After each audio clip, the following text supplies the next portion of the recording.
ልክ ከ8ኛ ክፍል ወደ 9ኛ ክፍል ሳልፍ ደስታ የሚያደርገኝን ነገር አሳጣኝ። አበድኩ። ልቤ በደስታ ጧል ልትል ደረሰች። የባሰ ደስታዬን ጣራ ያስነካው ጉዳይ ደግሞ ወደ 9ኛ ክፍል ማለፌ ብቻ ሳይሆን 9ኛ ክፍል እንደማርበት የተመደብኩበት ትምህርት ቤት ነበር። ታሪካዊውና ታላቁ ወይዘሮ ስሂን ትምህርት ቤት። እውነቱን ለመናገር ያኔ ዩኒቨርሲቲ መግባት ራሱ ወይዘሮ ስሂን እንደ መግባት አያኮራም ነበር። ሰማያዊ ዩኒፎርሙ፣ ምርጥ መምህራኑ፣ የቀለም ቢባል የሞያ እንዳውም ከዛ በፊት የራሱ የሆነ ትልቅ የሙዚቃ ትምህርት ክፍልና ኦርኬስትራ ቡድን ሁሉ ነበረው። ረጅምና ግርማ ሞገስ የተላበሰው ቢጫ ፎቁ ከሩቅ ተጋድሞ ሲታይ ቤተ መንግሥት እንጂ ትምህርት ቤት አይመስልም። እንዲያውም ይህን ሁሉ ዓመት የተማርኩበት ትምህርት ቤት አሁን ከተመደብኩበት ጋር ሳወዳድረው የሆነ አመዳም ነገር ሆነብኝ፣ ኮሰሰብኝ።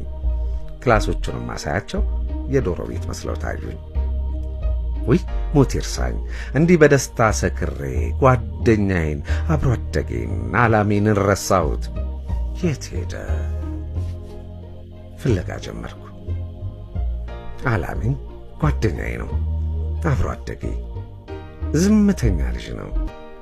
ድፍን ተማሪው በዝምታውና በጉብዝናው ነበር የሚያውቀው። ትምህርት ቤቱን አካልዬ ሳጣው በትምህርት ቤታችን የኋላ በር ወጥቼ ሁልጊዜ ወደምንቀመጥባት ትንሽዬ ጫካ ሄድኩ። ያውና ብቻውን ተክዞ ተቀምጧል። አቤት አቀማመጡ ሲያሳዝን! ያ ረጅም ቁመቱ እንደ ሳምቡሳ ጥቅልል ብሎ ውስጡ የሐዘን ምስር ተሞልቶበት ግራ ገባኝ። በዚህ ልዩ ቀን እንኳን ዓላሚ ማንም ያዝናል ብዬ አላሰብኩም ነበር። ምን አስተከዘው ግን? ካርዱን ባይኔ አይቼዋለሁ። 99 ነጥብ ምናምን ነቅንቆት ነው ያለፈው። ያውም ከትምህርት ቤቱ አንደኛ ወጥቶ። ምን ሆንክ? ምንም። እነዚህ ምን ጎለተክ?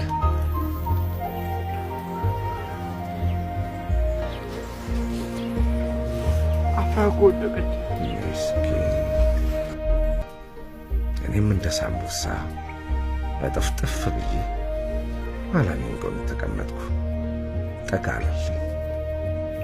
በቃ ሁለታችንም የሚኒስትሪ ካርዳችንን አንከርፈን በትካዜ ቁጭ አልን።